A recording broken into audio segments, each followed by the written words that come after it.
Going live, okay? Okay, My host was. Could be. good evening, everyone. So welcome. And I will call the Peace River Town Council regular meeting of Monday, January 27th to order at 5 p.m. So we have the agenda in front of us.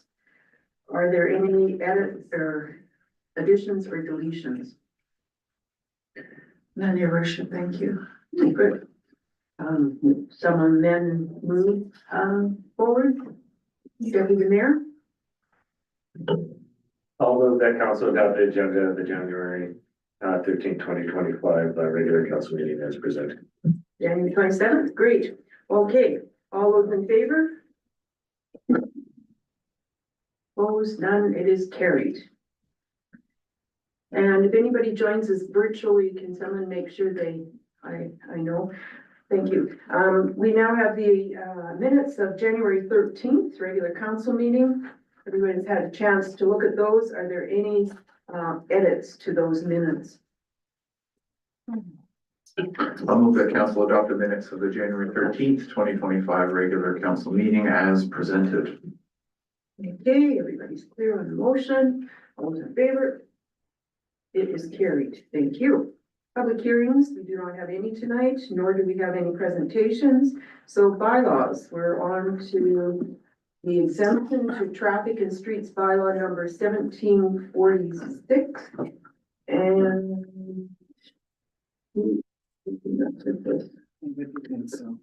Mrs. Miller, CAO. Thank you, your worship and council.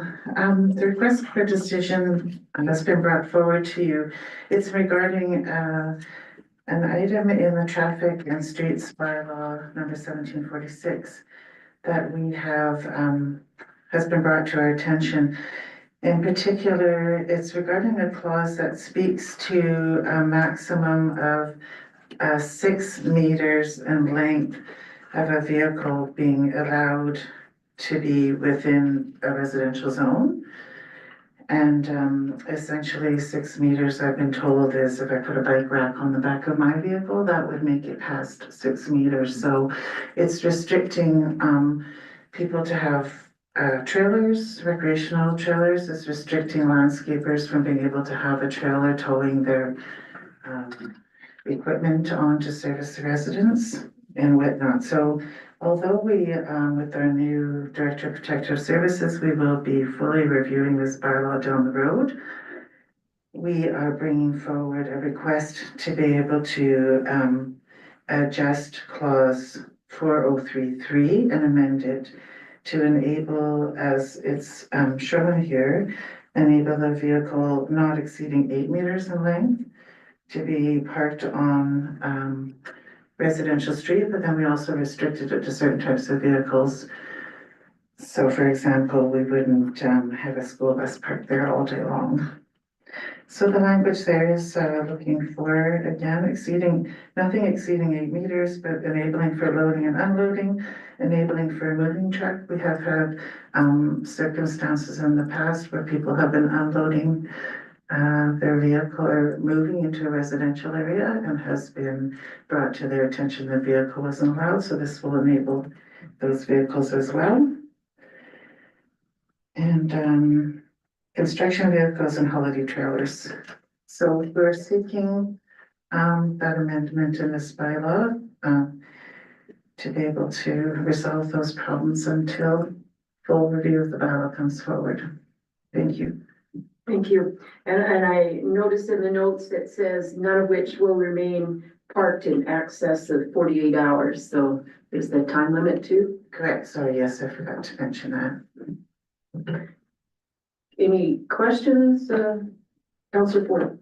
So the term unloading and unloading, that catches the people that hire a moving company to come in and move their household. Okay. Any other questions, Councillor Scanlon? Oh, I was just gonna say, I'm happy to make the motion. Now question, do you want me to read that whole thing? All of the whole italics? Yes. Since you asked, the answer is yes. All right. Move. I'll move that in accordance with section 201 of the Traffic and Streets Bylaw number 1746, council approves the following exemption to clause 403(3) of such bylaw. A person must not park a vehicle exceeding 8 meters in length on a highway in a residential area unless a vehicle is A, unloading or unloading goods, B, a moving truck or trailer for the purpose of moving goods and materials from commercial or residential property. C, is a vehicle exceeding 8 meters because it has a trailer attached as being temporarily used for construction, demolition, landscaping, loading, unloading, or similar activity. D, a holiday trailer or recreation trailer, and all of which must not remain parked in excess of 48 hours. I'm glad I got you to say that, I guess. Are there any further questions, discussion with respect to the motion? Okay, we're clear on the motion. All those in favor of the motion? Opposed? None. It is carried. Thank you, Mrs. Miller. Next, we have unfinished business, of which we have none. So new business, personal day, Mr. Mugford. Madam Mayor, I have before you this evening a request for decision regarding our personal day policy. So the personal day policy is for out of scope employees. So as part of the 2023-26 QP collective agreement negotiation, the new agreement that we signed with them includes a new provision for one personal day, which is time off with pay per calendar year for those unionized employees. This day is intended for employees to use as a one-off day, such as when an employee is waiting for the furnace repair person to show up or other similar situations.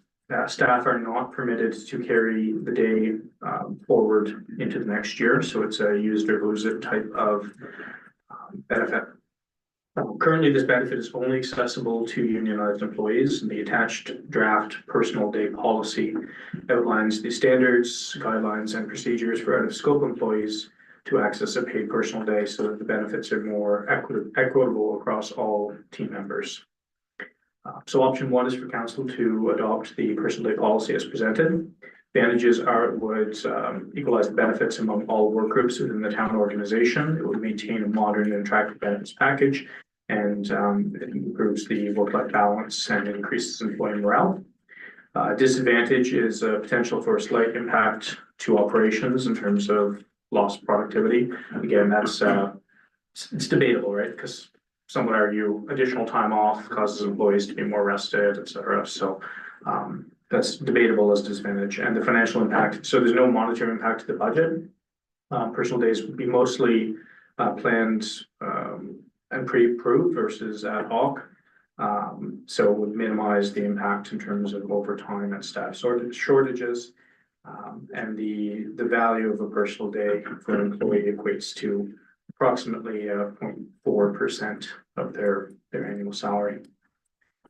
Option two would be for council to decline to adopt a personal day policy. There's no advantages. The disadvantage would be we would then have an unequal benefit system between our different work groups, which may cause some animosity.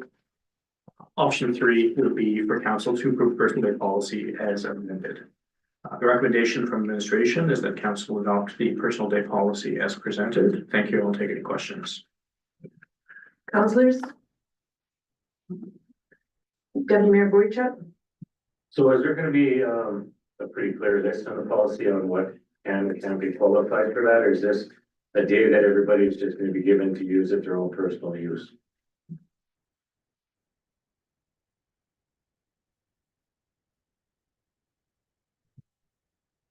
So as again, we're trying to keep this as best in line with what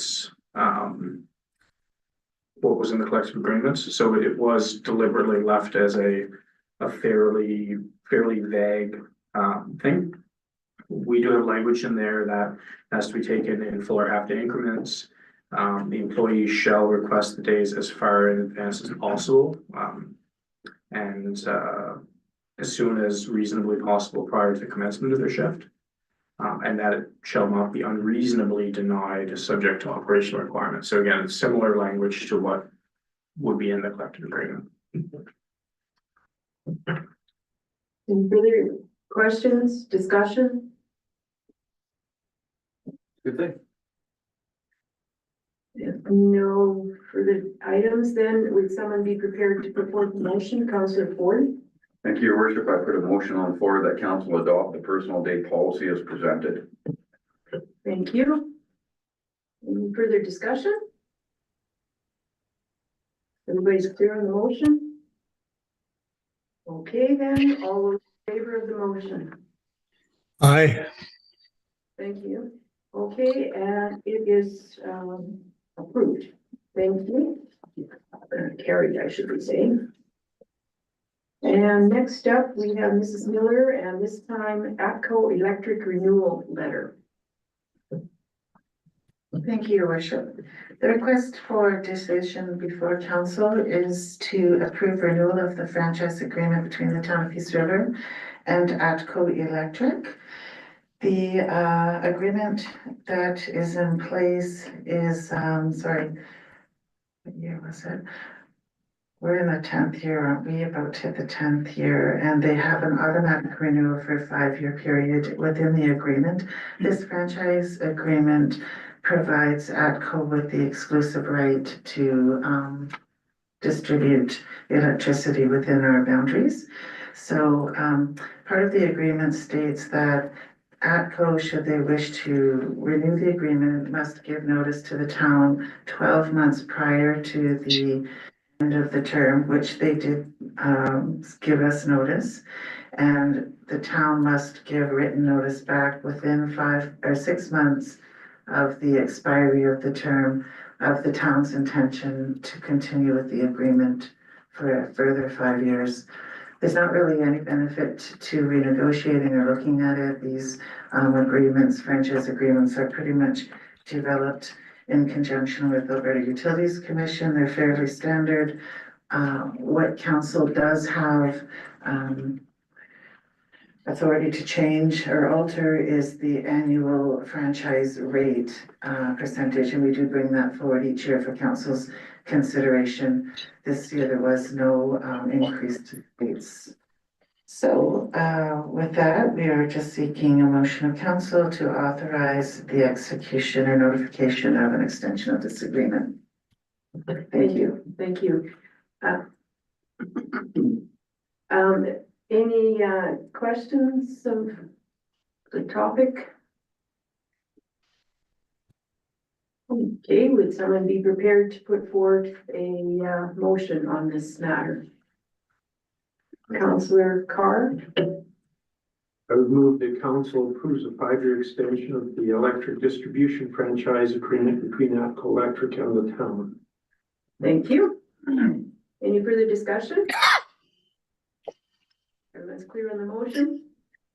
All those in favor? Aye. It is carried. Thank you. Okay, next up, town communications, mayoral videos on social media. Mrs. Miller? Thank you again, your worship. So we prepared a briefing note regarding a recent initiative in communications that was launched. So council's aware we had done an annual video update talking about all the things that took place last year as a recap, and it was so well received that we had embarked on an initiative to then do a council update following each council meeting, where the mayor provides a bit of an update on what was discussed during that meeting. Following the release of the last communications, I received a request from Councillor Ford to put this forward for discussion. He was really excited about the initiative and appreciative of the videos, but there was some concern expressed regarding the timing of our initiative.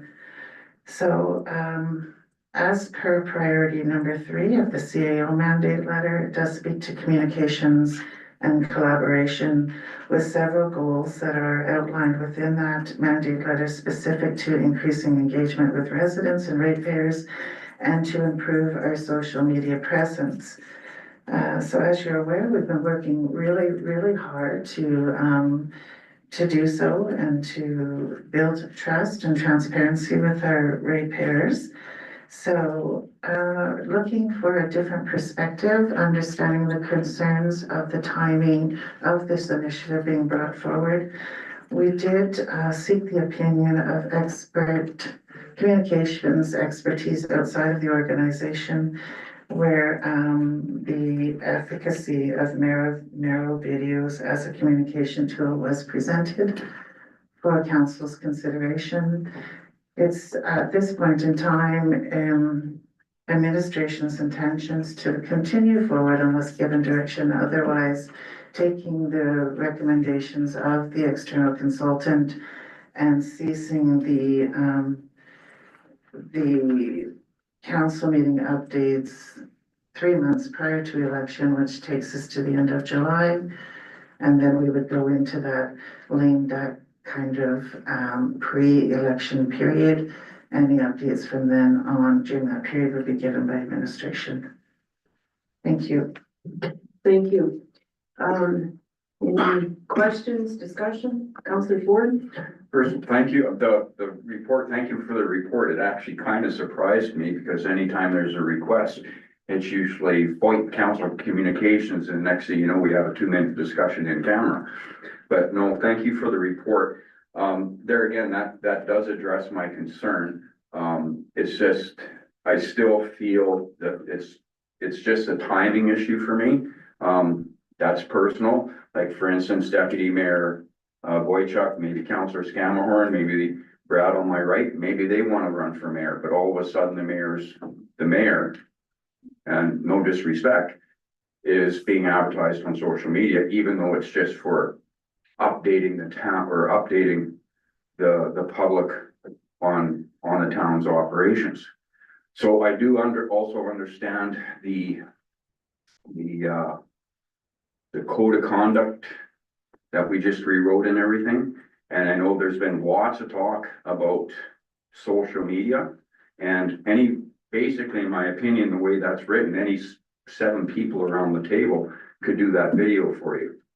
Even though the mayor is still the spokesperson for council, there's people that go on social media here all the time. Some do, some don't. Some talk about the decisions of council. But they all support those decisions of council. So that's kind of where I'm going with these videos. With that being said, like I do also understand that like the mayor being the spokesperson, she's also the only one that can physically speak to a reporter unless a councillor is directed to on behalf of council. So that was just my concerns. Thank you. Councillor Good, your hand's up. Yeah, I gave a lot of thought to it because I think it's a reasonable question to ask, but can you hear me? Just Sam, if you could put up your hand, if you can hear me well enough. You're faint. Can you hear me, Sam? I can, it's just a little bit quiet, Tom. Okay, I'm just going to see if I can turn the mic up a touch here.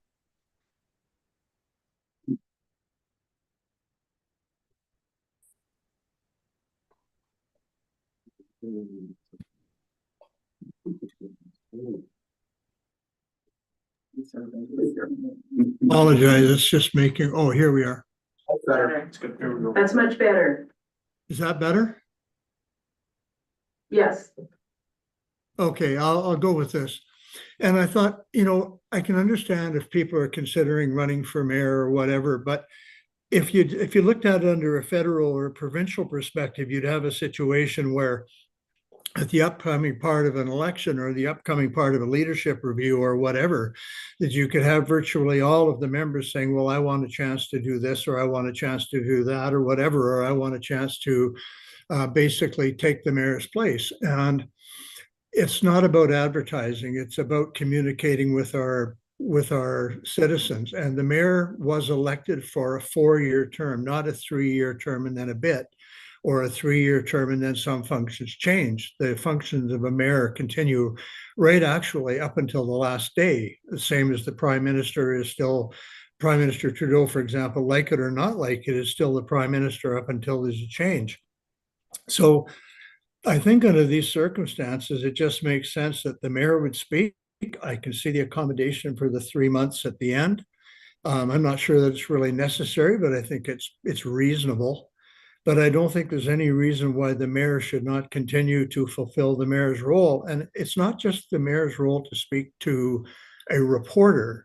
The mayor is the person who has the right to represent the community, represent the council to the community at all times on anything that the council has passed or whatever, or speak for the council.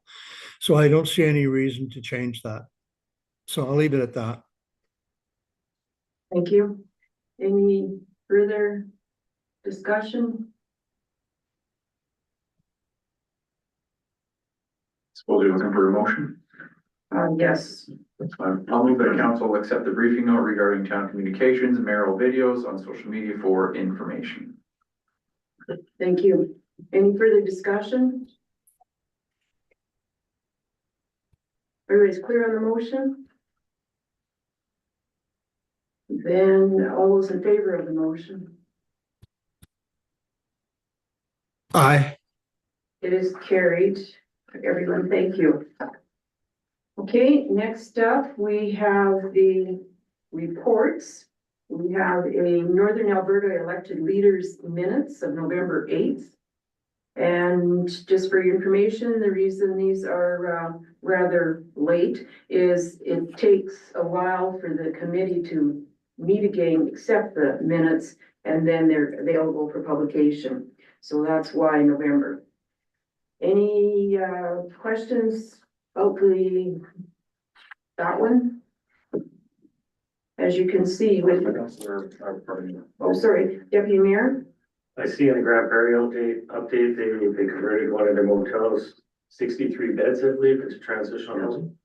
That's been an ongoing project there for several years. Something in the range of $9 million plus has been spent, both by the city and the province. The old Trumpeter Hotel has been converted there, and I understand besides the homeless part of things, the transitional housing, it's also being used, the hotel is also being used for some offices of various sorts as well. Yeah. Did I see the mustard seed sign on the outside of that? Is there, Well, have. I guess you'd say an NGO kind of running that side of things? Yeah, I'm not particularly sure, but I know the city was involved, yeah.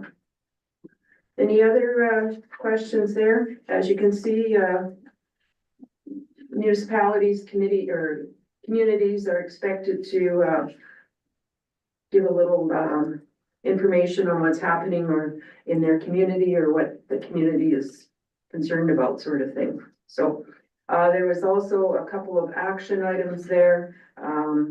We have received one, I think we have received it. Anyways, it's email to MLAs about ambulances. And another action item from the group is going to be a little kind of cheat sheet as to what we should be bringing forth to MLAs in our region anytime we get their ear. So that sort of thing. There's no questions. Next up, we have the Peace River Municipal Library Board minutes of November 21st. I believe, Deputy Mayor, anything you want to highlight there or any questions of him? We have a new executive as well, I see. Yes, we decided that to make it a little easier for town members to come in and out of the board, that we would maintain a chair from the public versus have us assigned as the chair. So this opens it up a little bit more for us to have different people come in and have a different viewpoint through the term. So I was kind of excited about that, and we talked about that for a while to see if that was the right way to go, and the board agreed so. So we've got a lot of exciting things up, and we've got a great board. We recently had a member resign, so we'll be putting out a call for another member here shortly. Well, it's a busy place, that library, for all ages. Any further questions of any of those reports? Would someone perhaps put forth a motion about them? I put a motion on the floor, your worship, to receive the reports as presented Okay. Any for information. information? Okay. All those in favor of that motion? Opposed, it is carried by everyone. Okay. Then we have council communications packages of January 10th and January 17th. So, I noticed in the January 10th one, item 6, the Rural Healthcare Professions Action Plan.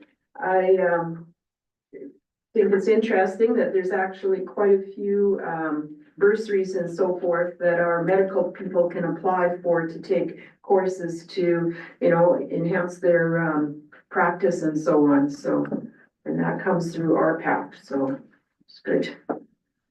Anybody else have anything on January 10th one? Oh, Sorry, nothing to add there. I just wanted to let you know that Councillor Good had to leave. oh, okay, thank you. Then we have the January 17th one, and this one had, well, some items that caught my eye. Incoming correspondence, North Peace Housing Foundation. Each year they send a requisition based on their needs, and this year their need from the all the municipalities that are part of North Peace Housing, they need $3.7 million, and they added 2% increase from last year, and Peace River's share of that will be about 500,000. So I just thought that was kind of interesting. It's good that they're going it out. Timely fashion too. Then another thing I noticed on this one, there's a section on invitations to the Alberta Munis President's Summit and Municipal Leaders Caucus. And these are March 5th, 6th, and 7th in Edmonton. So another opportunity for our councillors to talk to various influential people such as ministers, and also just learn about some of the things that are going on in the province that Peace River will no doubt be concerned about as well. Anybody else have anything they wish to bring forward on those? Okay, then maybe somebody would move the council accept item 10.1 for information. Councillor Carr so moves. Any questions? No. All those in favor? Great, it is carried. Okay, notice of motion. I have none, your worship. Okay, comments from the public. Key communication items. So we have a little shorter meeting tonight, so we have the parking exemption, the 5-year agreement with ATCO. Anything else we want to mention? Councillor Ford? Am I allowed to mention something that's not on the agenda? Go for it. Okay, just so that everybody's aware, the Alberta Community Crime Prevention Association 2025 conference for the second week of May is now live. Registrations are live and on our website. We have huge representation from the north. Keynote speaker, Constable Arthur Sunday from Peace River. We also have Deputy Mayor Boychuk presenting on the task force initiative. And we also have a specialist coming in from Eastern Canada, specifically dealing in retail crime and fraud. And also Apex is presenting with their work on the PSU unit, both Peace River, Grand Prairie, and Slave Lake, and how other communities could possibly use that information.